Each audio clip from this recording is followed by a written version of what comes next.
নমস্কার বন্ধুরা, হঠাৎ যদি আপনাদের মিষ্টি কিছু খেতে ইচ্ছে করে তাহলে অবশ্যই খুব ঝটপট অল্প সময়ে এই রেসিপিটা বানিয়ে খেতে পারেন। এটা কিন্তু বেশ ভালো লাগে আর বানানো তো একেবারে সোজা। তো রেসিপিটা করার জন্য সবার আগে একটা পাত্রে নিয়ে নিচ্ছি হাফ কাপ চিনি, আর তার সাথে দিয়ে দিচ্ছি 4টে ডিম, সামান্য একটু লবণ। এবারে চিনি আর ডিমটা খুব ভালো করে ফেটিয়ে নিতে হবে। যতক্ষণ না পর্যন্ত এই চিনিটা ভালো করে গলে যাচ্ছে ততক্ষণ কিন্তু ফেটাতে হবে। এই দেখুন, ডিম আর চিনি কিন্তু আমি খুব ভালো করে ফেটিয়ে নিয়েছি। দেখতেই পাচ্ছেন চিনি কিন্তু গলে গেছে। এখন এর মধ্যে দিয়ে দিচ্ছি হাফ কাপ সয়াবিন তেল, মানে সাদা তেল। এবারে এই তেলের সঙ্গেও আবারও খুব ভালো করে এই ব্যাটারটা ফেটিয়ে নিতে হবে। তো এই দেখুন, ব্যাটারটা কিন্তু খুব ভালো করে ফেটানো হয়ে গেছে। এখন এর মধ্যে দিয়ে দিচ্ছি ওই কাপটা মেপেই, মানে যে কাপটা মেপে আমি চিনি তেল নিয়েছি সেই কাপটা মেপেই দিয়ে দিচ্ছি 1 কাপ ময়দা। তার সাথে দিয়ে দেব হাফ চামচের একটু কম বেকিং পাউডার, আর তার সাথে দিয়ে দেব সামান্য একটু বেকিং সোডা। এবারে সব কিছু দিয়ে আবারও খুব ভালো করে এই ব্যাটারটা ফেটিয়ে নিতে হবে। তো এই দেখুন, সব কিছু দিয়ে কিন্তু এই ব্যাটারটা খুব ভালো করে ফেটিয়ে নিয়েছি। তবে বন্ধুরা, আমার মনে হচ্ছে এই ব্যাটারটা একটুখানি পাতলা হয়ে গেছে। তার জন্য এর মধ্যে আরও একটুখানি, মানে হাফ কাপেরও একটু কম দিয়ে দিচ্ছি ময়দা। তারপর আবারও সব কিছু দিয়ে খুব ভালো করে ফেটিয়ে নেব। তো এই দেখুন, প্রায় 8 থেকে 10 মিনিট সময় নিয়ে এই ব্যাটারটা কিন্তু আমি খুব ভালো করে ফেটিয়ে নিয়েছি। দেখতেই পাচ্ছেন ব্যাটারটা কিন্তু কেক বানানোর জন্য একদম রেডি হয়ে গেছে। এবারে যে পাত্রে আমি কেক বানাবো তার মধ্যে দিয়ে দিচ্ছি একটু সাদা তেল। এই তেলটা এই পাত্রের চারিদিকে খুব ভালো করে ছড়িয়ে দিতে হবে। তো এই দেখুন, তেলটা কিন্তু পাত্রের মধ্যে খুব ভালো করে আমি ছড়িয়ে দিয়েছি। এবারে এই পাত্রের মধ্যে দিয়ে দিচ্ছি এক টুকরো সাদা কাগজ, আর এই কাগজটা আমি এই পাত্রটা মেপে আগেই কিন্তু কেটে রেখেছিলাম, সেই কাগজটাই দিয়ে দিলাম। আর এরকম করে একটু ধার দিয়েও কাগজগুলো দিয়ে দিতে হবে। তো এই যে দেখুন, কাগজটা কিন্তু আমি খুব ভালো করে এই পাত্রের মধ্যে সেট করে দিয়েছি।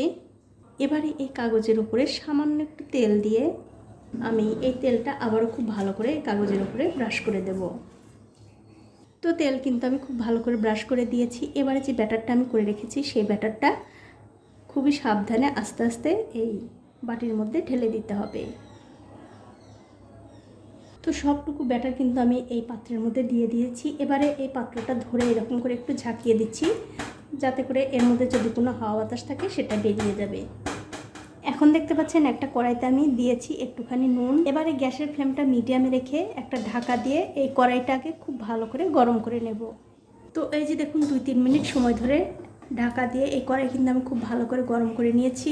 এখন আমি গ্যাসের ফ্লেমটা মিডিয়ামে রেখে এই যে কেকের বাটিটা রেডি করে রেখেছিলাম সেই বাটিটা খুব সাবধানে এই কড়াইয়ের মধ্যে বসিয়ে দেব। বসিয়ে দেওয়ার পর ওই ঢাকাটা দিয়েই গ্যাসের ফ্লেমটা মিডিয়ামে রেখে এই কেকটা আমি 20 থেকে 25 মিনিট বেক করে নেব। তো 25 মিনিটের মাঝে একবার আমি ঢাকাটা তুলে নিচ্ছি, আর দেখুন কেকটা কিন্তু কত সুন্দরভাবে ফুলতে শুরু করেছে। এখন আমি এর মধ্যে দিয়ে দিচ্ছি কিশমিশ আর কাজু বাদাম। এতে করে কিন্তু এই কেকটা খেতে বেশ ভালো লাগবে। তো কিশমিশ আর কাজু বাদাম কিন্তু আমি দিয়ে দিলাম। তারপর আবারও ঢাকা দিয়ে এই কেকটা আমি বেক হতে দেবো। আর এখন কিন্তু গ্যাসের ফ্লেমটা অবশ্যই মিডিয়ামে রাখতে হবে। তো 25 মিনিট হয়ে গেছে, ওপর থেকে আমি ঢাকাটা তুলে নিচ্ছি। তুলে নিয়ে দেখছি কেকটা ফুলেছে কিনা। দেখুন কেকটা কিন্তু কত সুন্দরভাবে ফুলেছে। এখন একটা কাঠি এই কেকের মধ্যে দিয়ে দেখছি কেকের ভেতরটাও ভালোভাবে সেদ্ধ হয়েছে কিনা। দেখুন কাঠিটা কিন্তু পরিষ্কার বেরিয়েছে, তার মানে এই কেকটা খুব ভালোভাবে বেক হয়ে গেছে। আর এই কেকের মধ্যে কাঠি দিয়ে যদি দেখেন যে এই কাঠির সঙ্গে ব্যাটার লেগে আছে, তাহলে কিন্তু বুঝতে হবে এই কেকটা আরও কিছুক্ষণ বেক করতে হবে। কাঠিটা পরিষ্কার বেরিয়েছে, তার মানে এই কেকটা খুব ভালোভাবে বেক হয়ে গেছে। এখন আমি গ্যাসের ফ্লেমটা বন্ধ করে দিয়ে এই কেকের বাটিটা ধরে খুব ভালো করে ঠান্ডা করে তারপর আপনাদের দেখাচ্ছি। তো এই দেখুন কেকটা কিন্তু আমি খুব ভালো করে ঠান্ডা করে নিয়েছি। এখন আমি এই কেকটা এই বাটির মধ্যে থেকে তুলে নেব। আর অবশ্যই কিন্তু বন্ধুরা কেকটা ভালো করে ঠান্ডা করে তারপরে তুলতে হবে, তাছাড়া কিন্তু কেকটা ভেঙে যেতে পারে। দেখুন নিচের দিকটাও কত সুন্দর হয়েছে, একটুও কিন্তু পুড়ে যায়নি। এখন আমি এই কেক থেকে কাগজগুলো এরকম করে একটু ছাড়িয়ে নিচ্ছি। আপনারা কিন্তু অবশ্যই একবার হলেও এইভাবে কেক বানিয়ে খেয়ে আমাকে কমেন্ট করে জানাতে ভুলবেন না আপনাদের কেমন লাগলো। তো বন্ধুরা, এইভাবে কিন্তু আপনাদের যখন খুশি মিষ্টি কিছু খেতে ইচ্ছে করলে বানিয়ে খেতে পারেন। খেতে কিন্তু দুর্দান্ত হয়, আর দেখলেনই তো বানানো একেবারে সোজা। এখন আপনাদের একটু কেকের ভেতরটাও দেখিয়ে দিচ্ছি কতটা সুন্দর হয়েছে।